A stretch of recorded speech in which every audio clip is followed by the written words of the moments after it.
이슈쇼가 수요일에 마련하는 코너입니다. 라디오 재판정. 논란이 되고 있는 이슈나 인물을 저희가 스튜디오 재판정 위에 올려놓으면요, 여러분 들으시면서 양쪽 변론 들으시면서 배심원 자격으로 판결을 내려주시는 거죠.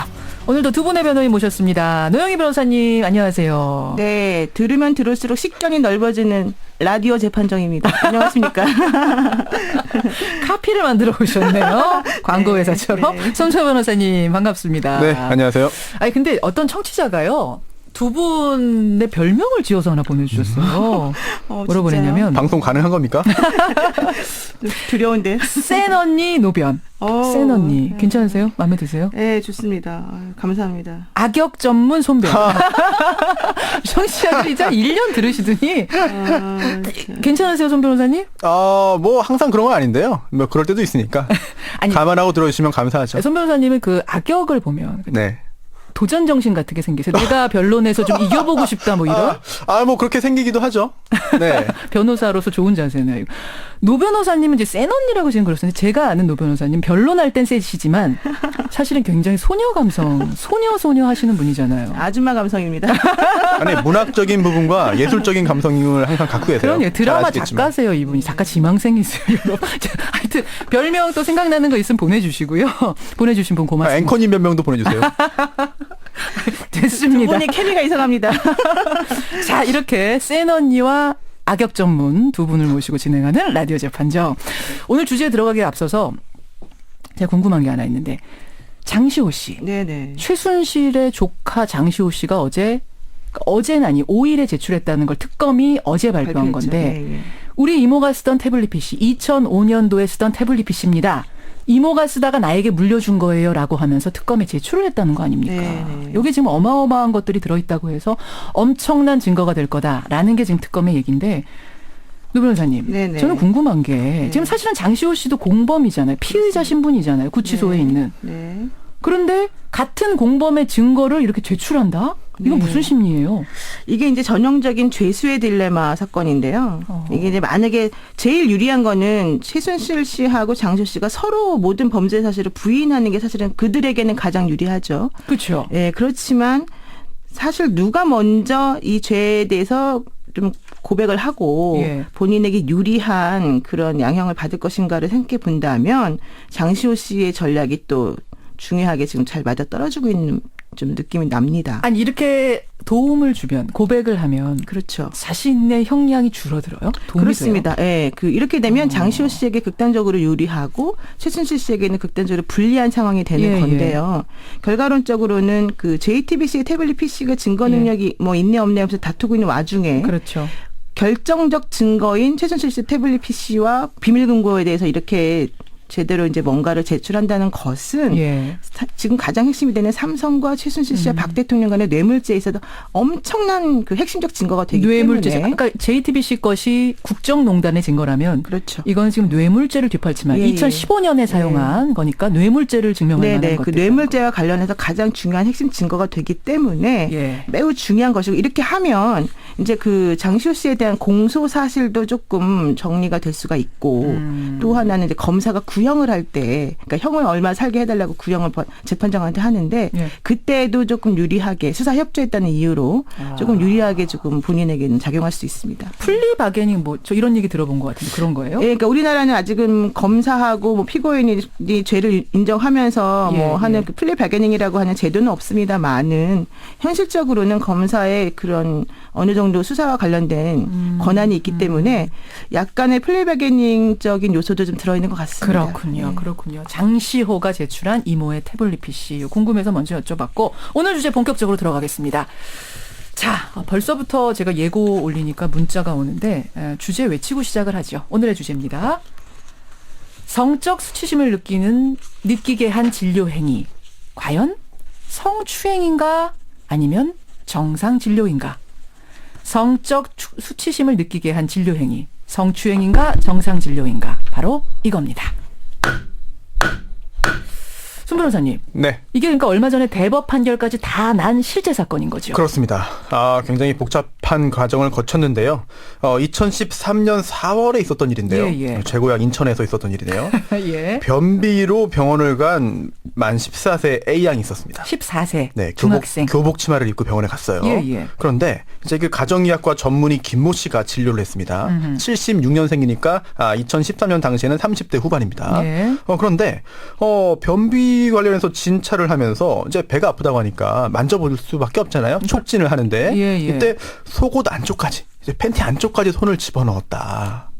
그래서 여러 차례 누르기도 하고 만지기도 했다라고 해서 강제추행으로 기소되어서 재판을 받았는데 예. 1심에서는 유죄 판결이 선고됐습니다. 유죄다. 그러나 2심과 3심에서 연이어 무죄 판결이 선고돼서 결국은 무죄로 확정된 그런 사안입니다.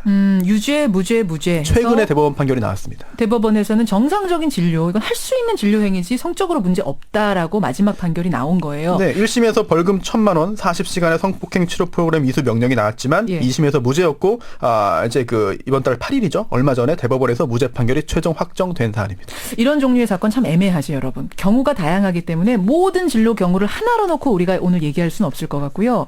오늘 이 재판, 그러니까 변비에 걸린 A양의 사건을 로 한정지어서 재판한다는 거, 이건 좀 유념해 주시고요. 진행해 보겠습니다. 두 분의 의견부터 확인하죠. 은 변호사님. 네, 진료 행위 도중에 있었던 불가피한 신체 접촉이라면 무죄다. 이게 제 입장입니다. 무죄다. 불가피한 신체 접촉 무죄다. 손 변호사님. 대법원은 강제추행에 증거가 없다고 해서 무죄 판결을 선고했지만 이 사안의 경우에는 충분히 강제추행의 고의가 인정되어 했던 거 아니냐. 따라서 대법원의 그런 결론과 달리 유죄였어야 한다고 봅니다. 이번 A양 사건 같은 경우는 성적 수치심을 느낄 정도였다. 유죄다.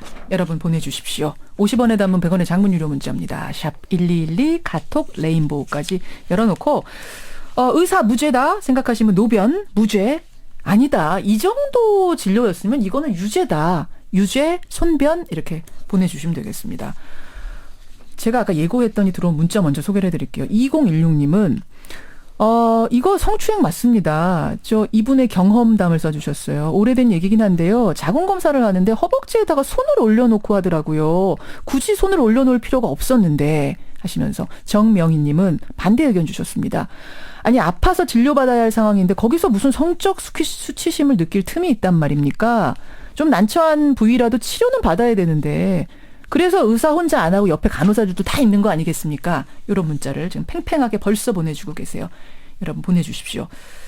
먼저 노 변호사님. 네네. 무죄라고 하셨는데 근데 제가 알기로는 성추행이라는 거는 상대가 수치심 느끼면 무조건 유죄 아니에요? 그렇죠. 근데 이제 성적인 수치심을 느끼게 된 경위라던가 그다음에 이제 그 행위를 했다라고 주장되는 사람의 특성이라던가 예. 상황이라던가 이제 이런 것들을 종합적으로 판단해야 된다라고 하는 게 대법원의 입장이고요. 이번 사건 같은 경우에는 이 여학생뿐만 아니라 다른 여학생 2명까지 해서 원래 3명에 대한 성추행 혐의로 처음에 기소가 됐었습니다. 아까 그럼 이 의사가 한 명한테만 걸린 게 아니에요? 네네 3명이 3명? 네, 3명이 같이 이제 그 성추행이라고 주장을 했었으나 예. 그 1심에서는 그 나머지 2명에 대해서는 뭐라고 얘기했냐면 예. 병원의 의자 구조와 팔 다리가 짧은 이 의사 선생님의 신체적 특성을 고려할 때 그 정상적 진료를 하다 일어난 일로 보인다 하면서 무죄로 판단을 했고요. 1심에서도. 네, 다만 이제 이 A양에 대해서만 그 유죄를 선고를 한 것이었거든요. 그러니까 1심은 3명 중에서 성적 수치심 느꼈다는 3명 중에서 네. 2명은 무죄, 네네. A양만 그렇습니다. 유죄였던 네. 거예요. 그러다가 이제 2심하고 3심에서는 예.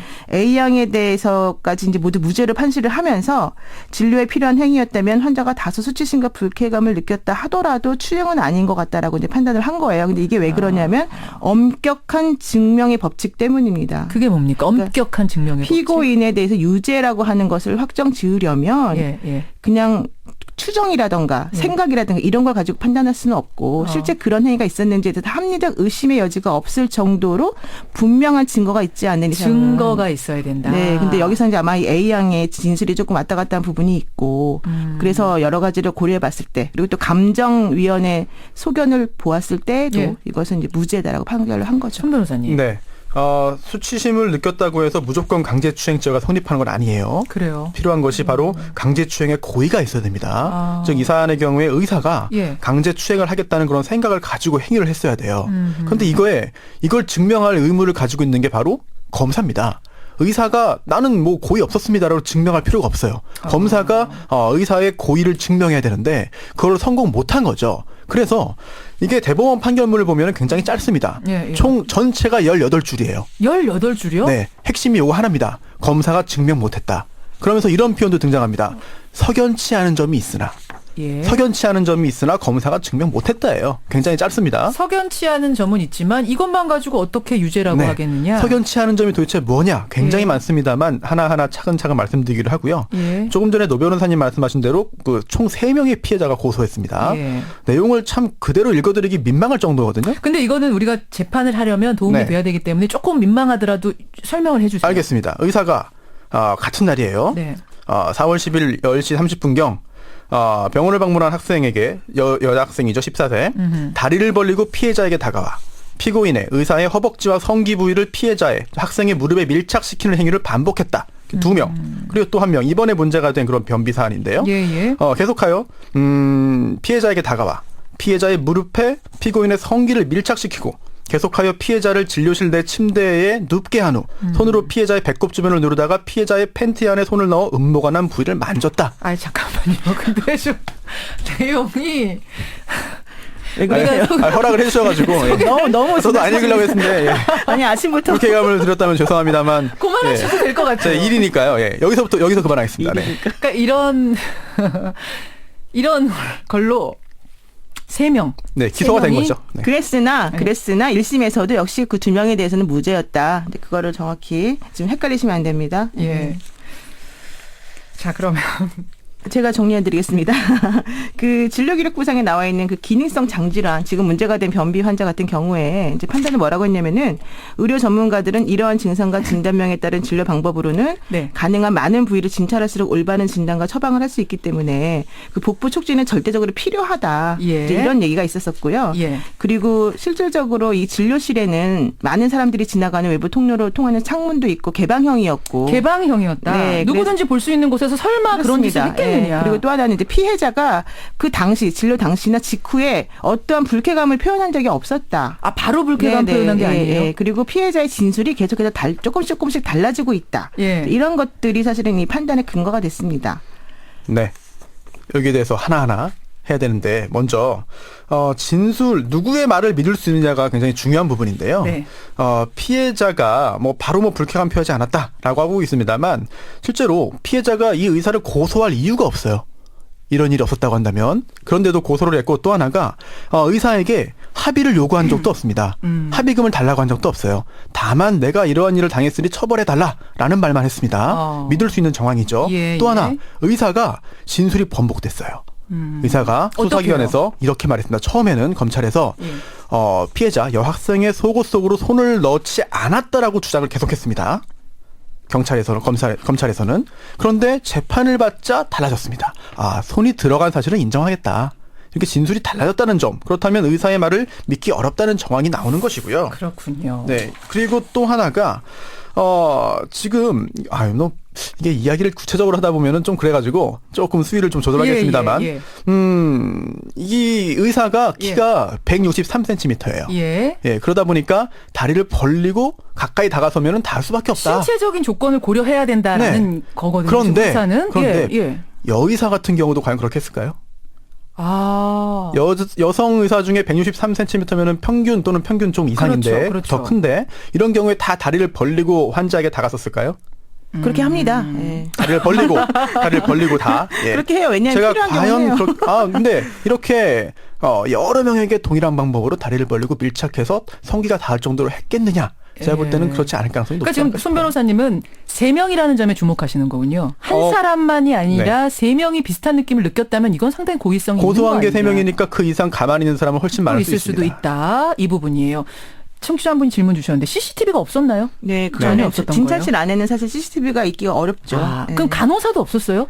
그거는 정확히 모르겠는데 바로 아마 옆에는 그 당시에는 없었던 걸로 없었던 알고 것 바로 있어요. 옆에는 같습니다. 없어요. 네. 본 사람은 없는 거군요. 네, 지금. 없습니다. 오히려 오로지 두 사람의 증언만 있는 상태. 자, 알겠습니다. 청취자 의견 좀 볼게요. 청취자 의견. 김용진님. 아유, 그래도 대법원이 무죄라고 했으면 무죄 아닙니까? 이렇게 말씀해 주신 분이 있고, 최현명님은 상당 부분 공개된 공간, 아까 그 노 변호사님 말씀한 개방된 공간이라고 했으면 무죄라고 봅니다. 반면에 3486님은 환자가 성적 수치심을 느꼈다는 이 부분이 중요한 거 아니냐. 그것도 한 명이 아닌 3명이라면 이건 뭔가 가능성이 있다.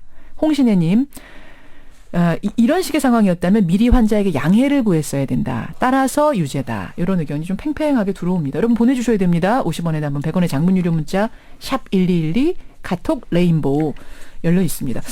제 의사들이 좀 난감하겠어요. 이거 어떻게 해야 돼요? 의사 선생님들이 특히 난감한 부위 진료할 때는 어떻게 해야 돼요? 맞습니다. 의사 선생님들이 사실은 상당히 난감하고 좀 곤란스러운 경우들이 많아서 진료하는데 좀 힘들다고 하셔요. 그래서 뭐 예를 들면 뭐 비뇨기과 선생님 같은 경우에도 그렇고요. 또 산부인과 같은 경우도 그런 상황이 많이 벌어져요. 산부인과의 남자 의사분들은 정말 제일 심하시겠어요. 그렇죠. 너무 심하시게 조금 위험할 수도 있죠. 근데 어쨌든 중요한 건 뭐냐면 이 판단했을 때의 판결 내용은 의과대학을 졸업하고 수련회 과정을 마친 후 바로 이 사건 병원에 봉직으로 재직한 지 얼마 되지 않아서 진료 경험이 많지 않았던 피고인이 감수성이 예민한 시기에 피해자들과의 신체 접촉을 조심하고 주의하기보다는 이제 진료 행위 자체에 충실함으로 인해서 오해를 샀을 가능성이 크다. 경험이 많지 않은 의사가 그냥 진료 행위 그 자체에만 집중했다. 그렇습니다. 벌어진 일 아니냐. 그러니까 다소 부적절해 보이긴 하지만 고의가 없어 보인다 이런 취지로 판단을 한 거고요. 진료 및 치료 과정에서 이루어진 의사의 행위에 대해서는 환자의 인식 여하에 따라 추행으로 오해되거나 비판받을 소지가 있을 수도 있다. 그렇지만 그럼에도 불구하고 의심의 여지가 없을 정도로 확신을 가져야만 이 피고인에 대해서 유죄를 인정할 수 있다. 근데 그 부분이 조금 의심의 여지가 없을 정도의 확신을 가지기가 어려웠다. 이게 바로 이제 판단의 근거입니다. 무죄를 판결하면 무죄 선고하면서 이런 말도 있습니다. 피고인, 의사의 팔다리가 짧다. 팔다리 짧기 때문에 감안이 된다라는 말도 있었고요. 그리고 또 하나, 개방형 공간이었기 때문에 이거는 추행이 아니었을 것이다. 이거 물론 저도 이런 비슷한 사건 할 때마다 많이 쓰는 그런 표현이고 실제로 이런 주장해서 유죄를 무죄로 바꾼 적도 있습니다만 굉장히 좀 위험성이 있는 주장입니다. 그래요? 왜요? 왜냐하면 지금 이 30대 후반의 의사 선생님이 만약에 정말로 강제추행을 했다면 이 어린 학생들에 대해서 한 거잖아요. 아무리 옆에 지나가는 사람이 뭐 개방형이라고 해가지고 바로 옆에 사람이 있는 건 아니거든요. 이런데 너 왜 당하면서 가만히 있었어? 너 소리 지르지 않고 저항하지 않았으니까 당한 거 아니야 라고 한다면은 굉장히 위험한 결과가 발생할 수 있어요. 바로 수치스럽다라고 말하지 않았어. 왜? 선생님한테 수치스럽다고 말했어야지. 이렇게 하면 안 된다는 그리고 거예요. 실제로도 이게 무죄 판결 선고했지만 이런 말도 했어요. 다른 그 같이 기소된 그 사안의 경우에 저 의사 변태다, 이상하다라는 말을 친구와 선생님에게 했습니다. 그리고 또 경찰에서 짜증났다, 청진기 할 때는 이거 정말 아니라고 생각했다라는 표현들을 했거든요. 알겠습니다. 청취자 한 분은 수치심 이런 거 따지고 의사가 만약 진료를 움츠러들기 시작하면 진료가 대충 이루어집니다. 요거 반드시 고려해달라고 해주신 분이 있는가 하면, 반면에 신선호님은 속옷 안으로 손을 넣는데 아무런 사전 고지 없이 양해 없이 넣었다는 것만으로도 이분은 유죄다. 그건 아니에요. 사전 고지가 전혀 없는 건 아니었어요. 고지는 있었어요. 이런 의견들. 자, 정리해 보겠습니다. 환자가 성적 수치심을 느꼈다라고 주장하는 그 진료 행위, A양의 변비 걸린 A양의 사건, 과연 의사는 유죄인가 무죄인가? 우리 청취자분들은 이런 문자 주셨네요. 이렇게 나왔습니까? 31% 대 69%, 31대 69로 우리 청취자 배심원의 선택은 이 의사는 유죄다. 손변의 손을 들어주셨습니다. 이렇게 결론이 나왔네요. 어떻게 생각하세요? 그 주관적 성적 수치심에 대한 그 논란은 계속해서 이루어질 수밖에 없을 것 같고요. 2014년도에도 이와 똑같은 종류의 판결이 있었습니다. 가슴과 난소에 이상이 있는 10대 여학생 환자를 치료하는 과정에서 수차례 성추행한 혐의로 기소된 한 의사에 대해서 무죄가 선고된 적이 있었는데요. 그때는 이 상황보다 훨씬 심했었어요. 그럼에도 불구하고 무죄가 선고된 이유는 이제 그 촉진할 수밖에 없다는 점을 고지를 했고 동의를 받았다는 점하고 동의받은 거. 특히 이제 그 의사 선생님의 고의에 대해서 입증이 부족했다는 점이거든요. 그러니까 재판은 우리가 그냥 그럴 가능성이 있다는 것만 가지고 하면 안 되고요. 의심의 여지가 없을 정도의 증거가 필요하다. 이 부분입니다. 그래요. 그러니까 이 청취자들은 대법원과 다른 판결을 내려주셨거든요. 아무래도 정서의 문제가 작용한 것 같아요. 그러니까 예. 더 조심해달라, 네. 더 미리 양해 구해달라, 뭐 이런 호소 아니겠어요? 그 말씀이 딱 맞는 것 같습니다. 그쵸, 네, 손 굉장히 변호사님. 그 여러 가지 논란을 야기할 수 있고 분쟁을 야기할 수 있는 게 그 진료이고 또 환자들의 그런 권리 의식이 더 이제 향상되고 있기 때문에 계속 갈등이 생길 수밖에 없는데요. 예. 뭐 의료인 배석제도, 뭐 샤프롱제도 이런 걸 도입함으로써 문제를 좀 줄일 수 있는 그런 노력을 해야 될 때가 아닌가 생각됩니다. 지난 12월 16일에요. 의사 윤리 지침이 10년 만에 전면 개정이 됐는데 여기 보면요. 성적으로 민감한 환자의 신체 부위를 진찰할 때는 환자가 원하면 제3자를 한 명 입회시켜야 된다. 이 내용이 새로 포함되어 있답니다. 여러분도 기억하시고요. 오늘 굉장히 유익한 시간이었는데 아까 그 내용들 네. 손 변이 아유, 말씀하신 열심히 일했습니다. 그 네. 내용들은 우리가 설명을 하기 위해 어쩔 수 없었다는 거 양해해 주시고 웃음 터진 거 양해해 주시고 두 분 고생하셨습니다. 네, 고맙습니다. 감사합니다. 매영희 변호사, 손수호 변호사였습니다.